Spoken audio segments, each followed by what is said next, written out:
नमस्कार प्रिय विद्यार्थी मित्रों। तो चल रही थी हमारी क्लास फिजिक्स की चैप्टर नंबर 2। तो लास्ट वीडियो में हमने देखा था क्या कि डायमेंशनल एनालिसिस कैसे करते हैं। तो अभी हम देखने वाले हैं जो हमारा नेक्स्ट टॉपिक है, एक इम्पोर्टेंट टॉपिक है। इसके रिगार्डिंग आपके क्वेश्चन पूछता है, एक कॉम्पिटिटिव एग्जाम के अंदर पूछता है लाइक जेईई मेंस के अंदर, और हायर लेवल एग्जाम्स में भी पूछता है लाइक यूपीएससी, और उसमें भी। तो हमने बेसिक देख लिया है डायमेंशनल एनालिसिस का। तो अब हम देखने वाले हैं deducing the relation among physical quantities. तो इसके अंदर हम बेसिकली यूज करने वाले हैं हमारे डायमेंशनल एनालिसिस का।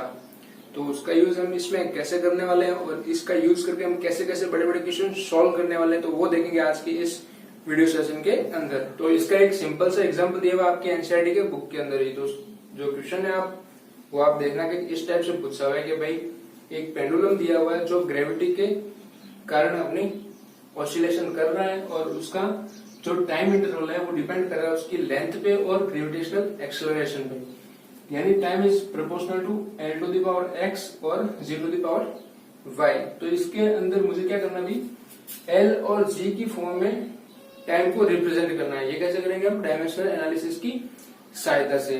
तो देखते हैं इस क्वेश्चन को हम सिंपली सॉल्व करने की कोशिश करते हैं। तो इसके स्टेप्स है, वो जैसे जैसे मैं ये क्वेश्चन सॉल्व कर रहा हूँ आपको स्टेप्स याद रखने और एग्जाम के अंदर भी उन्हीं स्टेप्स को फॉलो करना है, तो जिससे आप ये क्वेश्चन आराम से सॉल्व कर पाएंगे बिना किसी एरर के। तो स्टेप मेरा फर्स्ट क्या है, मुझे ये प्रोपोर्शनलिटी साइन हटाना है और टाइम को मैं यहाँ पे लिख रहा हूं कैपिटल टी। अगर मैं प्रोपोर्शनलिटी साइन को हटाता हूं तो यहाँ पे मेरे पास एक कांस्टेंट आ जाएगा के, और एल की पावर एक्स और जी की पावर वाई। प्रोपोर्शनलिटी साइन हट गया, अगर है तो हमें स्टेप 1 करना है। अगर प्रोपोर्शनलिटी साइन नहीं है तो हम डायरेक्टली स्टेप 2 को फॉलो करेंगे। स्टेप 2 के अंदर मुझे क्या करना होता है, सबकी मुझे क्या लिखनी है, डायमेंशनल एनालिसिस में जैसे हम एम एल टी के ए के ऊपर पावर लगा के चीजों को रिप्रेजेंट करते थे, उसी टाइप में मुझे यहाँ पे जितनी भी फिजिकल क्वांटिटी दिख रही है, मुझे एक टाइम दिख रहा है, एक लेंथ दिख रही है और एक ग्रेविटेशनल एक्सेलरेशन दिख रहा है। तो मुझे इसको ऐसे शो करना है, किस फॉर्म में, एम एल टी के ए के फॉर्म में। तो मैं यहाँ पे लिखूंगा एम एल टी। यहाँ पे मुझे ना कहीं पे टेम्परेचर दिख रहा है ना कहीं पे करंट दिख रहा है, तो एम एल टी तक की मैं इसको लिखूंगा इक्वल टू के। सबके लिए मैं एम एल टी लिख रहा हूं पहले, जैसा हम हर बार करते हैं, x m l t y. अब यहाँ पे मेरा क्या है, टाइम। तो टाइम क्या होता है, टाइम के अंदर ना मेरा मास आता ना लेंथ आती है, तो दोनों के ऊपर मैं क्या कर दूंगा 0, और टी के ऊपर 1 पावर लिख दूंगा। तो ये हो गया मेरे टाइम का। अब है लेंथ की बारी। तो लेंथ में मेरा मास नहीं आता और टाइम नहीं आता, तो दोनों के ऊपर मैंने 0 लिख दिया। लेंथ के लिए मैंने 1 यहाँ पे लिख दिया। और फिर है मेरा ग्रेविटेशनल एक्सेलरेशन। ग्रेविटेशनल एक्सेलरेशन के अंदर भी नहीं, मास नहीं आता मेरा, और ग्रेविटेशनल एक्सेलरेशन मेरा क्या होता है, मीटर पर सेकंड स्क्वायर। या इसको और अच्छे से लिखूं तो मीटर सेकंड -2। यानी लेंथ आ रही है 1 बार और सेकंड आ रहा है -2 बार। तो लेंथ 1 बार और टाइम आ रहा मेरा -2 टाइम्स, यानी टाइम की पावर है -2। तो इसको मैंने इनके जो ये डायमेंशनल फॉर्मूला है उसके अंदर मैंने लिख दिया है। स्टेप 3 के अंदर मुझे क्या करना है, थोड़ा इसको रिजोल्व करना है, यानी इसको थोड़ा सा सॉल्व करना है। यहाँ पे एक टाइम ही बचा है मेरे पास, टाइम मैं एम एल को भी साथ में लेके चलूंगा, जिससे क्या कैलकुलेशन में आसानी रहे। अब एक्स मेरा ब्रैकेट के बाहर है, तो मैं क्या करूंगा, इसको ब्रैकेट के अंदर मल्टीप्लाई करवा दूंगा। यानी m 0 इंटू एक्स 0 आने वाला है, l 1 इंटू एक्स एक्स ही आएगा, और t 0 इंटू एक्स अगेन 0 आएगा आपका। ये हो गया आपका x का। अब y का मल्टीप्लिकेशन कराते हैं इस ब्रैकेट के अंदर। m के ऊपर है 0, 0 इंटू वाई 0, l के ऊपर 1 इंटू वाई वाई, और t के ऊपर -2 पावर है, तो -2 इंटू वाई क्या हो जाएगा, -2y। ओके, तो यहां तक स्टेप आपको क्लियर होना चाहिए। फिर स्टेप नंबर 3 में क्या करना है मुझे, स्टेप नंबर 4 में, सॉरी, स्टेप नंबर 4 में मैं क्या करूंगा कि एम, एल और टी के ऊपर जो जो मेरी पावर है उनको मैं इक्वल शो करने की कोशिश करूंगा। ये के मेरा क्या है, कांस्टेंट, तो इससे मुझे कोई फर्क नहीं पड़ने वाला है। मैं करूंगा कि भाई एम के ऊपर जो सारी पावर इस साइड है, जो मेरी लेफ्ट हैंड साइड है, वही इक्वल होनी चाहिए किससे, राइट हैंड साइड के। तो स्टेप नंबर 4 के अंदर मुझे क्या करना है, पावर ऑफ एम, एम की पावर देख लो, LHS और RHS ये इक्वल होनी चाहिए। तो पावर ऑफ एम, एम की लेफ्ट हैंड साइड क्या पावर है, 0, इक्वल है किसके भाई, राइट हैंड साइड 0, बीच में मल्टीप्लाई का साइन, 0 0 प्लस 0 यानी 0 मिलने वाला है। फिर power of L, left hand side L की पावर क्या है, 0, और राइट हैंड साइड एल की पावर क्या है, यहाँ पे एल की पावर x है और यहाँ पे एल की पावर y है।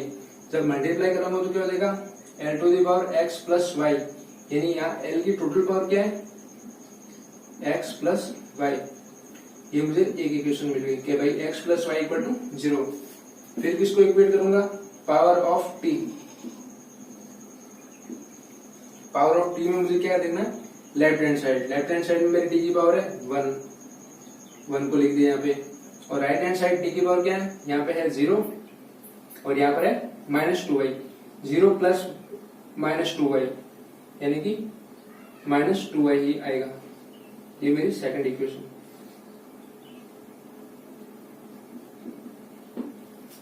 तो ये मैंने दो इक्वेशन यहां से बना ली। स्टेप नंबर 4 में मेरा लगभग 50 to 60% क्वेश्चन सॉल्व हो चुका है। अगर आप एग्जाम में इतना भी करके आते हैं तो आपको हाफ मार्क्स तो देने ही देने पड़ेंगे एग्जामिनर को। तो भी यहाँ पे मुझे दो इक्वेशन मिली है, इन दो इक्वेशन को मैं सॉल्व करके क्या करूंगा, एक्स और वाई की इंडिविजुअल वैल्यू निकालूंगा। यानी कि इक्वेशन 1 में क्या है कि x plus y equal to 0 है, मीन्स क्या है x इक्वल टू -y। और दूसरी इक्वेशन क्या है मेरी कि 1 इक्वल टू -2y, इसका मतलब क्या है, y की वैल्यू क्या है -1/2। 2 -2 या मल्टीप्लाई में इक्वल टू के इस साइड जाएगा तो डिवाइड में चला जाएगा, यानी y इक्वल टू -1/2। और x की वैल्यू क्या आ जाएगी, x की वैल्यू क्या -y, यानी -1/2। माइनस माइनस का मल्टीप्लिकेशन होगा और +1/2 आएगा। यानी कुल मिला के मुझे क्या मिला, x की वैल्यू +1/2 और y की वैल्यू -1/2। ये लो क्वेश्चन तो हो गया आपका सॉल्व। अब इसको क्या करना है, खाली इस इक्वेशन के अंदर वापस पुट करना है इस चीज को, तो वो भी,